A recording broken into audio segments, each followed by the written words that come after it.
Ike ina video jide obi gị aka. Nenu ka anyị si jee beria mama Akatakuma na Ọkịja Chalogiri. O ji nkata nwude agụ na nke ikpeazụ a.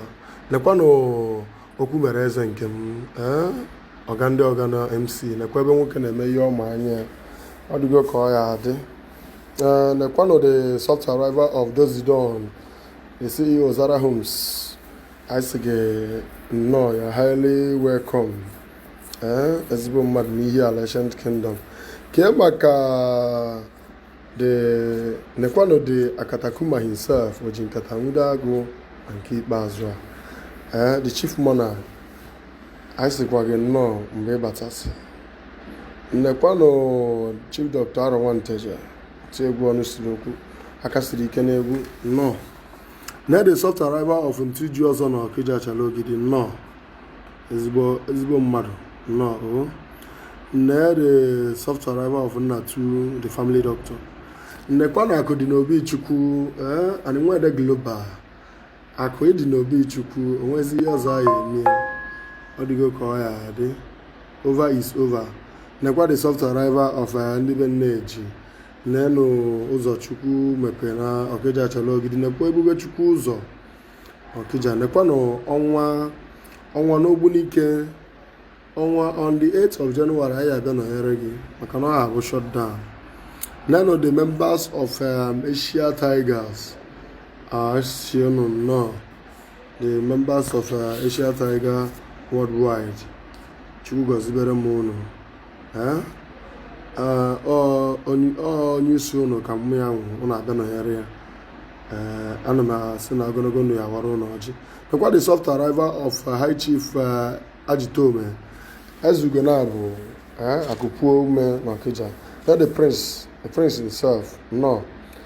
Nano Ezego Ọkịja by Ezego, no. Highly welcome. Now the soft arrivals of the OBBA, Ọkịja Big Brothers Assembly, heavily led by Chief Dr. Chibueze Igbo.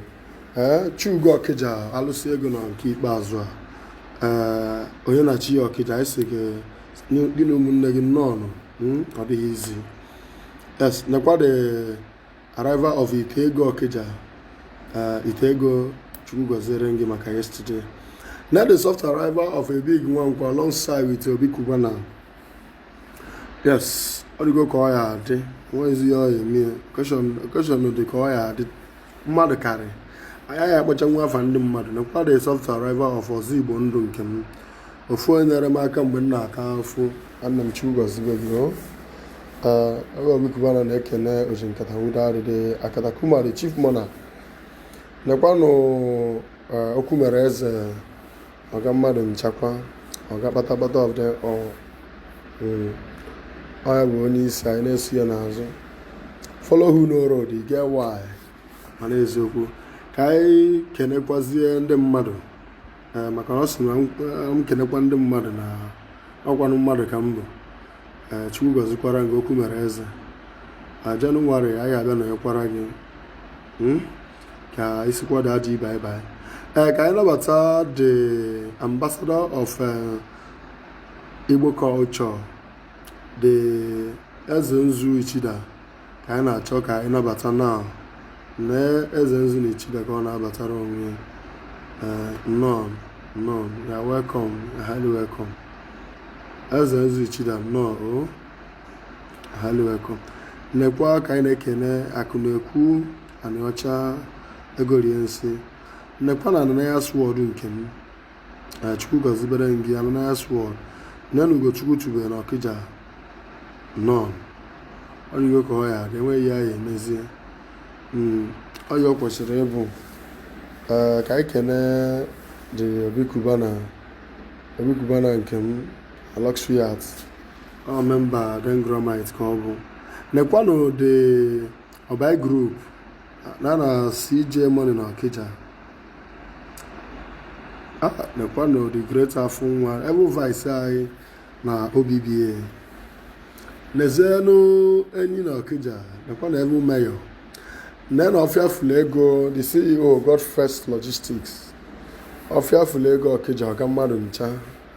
Ọga kwa anyị si ọnụ nnọọ mgbagbu ma mmadụ karị anyị akpacha nwa afa ndị mmadụ maka na agbawa afa ndị mmadụ ofu ma na vidio anyị emecha nekwanụ dị ụmụnne ezigbo mmadụ n'ihi ala Ancient Kingdom daarụrie nne nwanne nke m ọgakwakwakwakwa ka anyị kenezie dị ebe chairman Lapenzo Group nanụ the chairman Lapenzo Group itself eze afọ n'obi n'ihi ala Ancient Kingdom ohu mba Ọkịja. God bless you sir.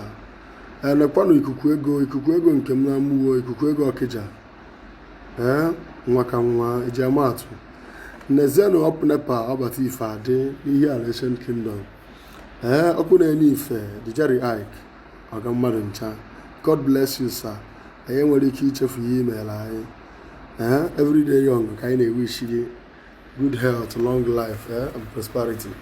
Ka anyị kenekwa the software of nze nwa nọchiri obi n'ihi ala Ancient Kingdom ọ dịgo ka ọ ya dị. Nekwanụ amụle na ego the Great Savic on Sunday 9th of November anyị ga-eje nọnyere gị na Lava for your committee of friends Igwe Omega n'oko nnọọ. Nekwanụ akwa amara akpa na ọzọ bụrụ Ancient Kingdom ọgakwakwakwakwa. God bless you sir. Ọ dịgo ka ọ ya dị o ji 50,000 mere anyị ọjị. Nekwa the Great Savic on Sunday anyị na-abịa wait for us, we are coming. Ezigbo mmadụ ka ebe o mere anyị ọjị saa anyị bịawa mbụ Sunday na ya na-ebile ya afọ ihe kpụ atụrụ nwere ife ọzọ. Over is over na nke ikpeazụ a.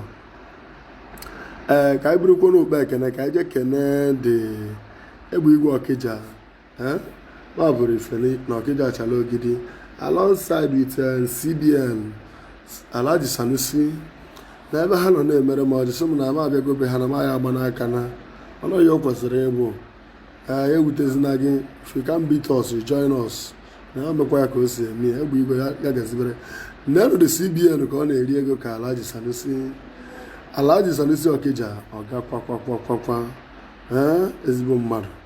Remain blessed maka na Chukwu agọzigo gị already. Nenu Chineche Ndo Ọkịja ọdọ Chineche Ndo ka anyị kenekwa Izu Mighty o ji granite eme ọgọ na nke ikpeazụ a.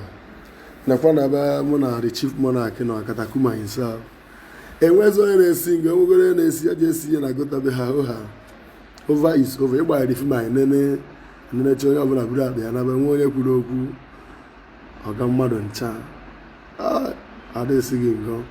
Ka anyị kenekwazie ọnwa n'Ogbunike on the 8th of January anyị abịa nọnyere gị n'Ogbunike ọnwa nke m. God bless you. Nnekwanụ ezugo na abụ ajụta ome na amela anyị ọjị Chukwu gọziere gị. Ka anyị kenekwa Igwe Osi na nwa n'otu aka. Nekwanụ Mountain Hotel and Suites. Thank you so much for watching this video. Very easy. Gadịba mgbasị nta anyị enwe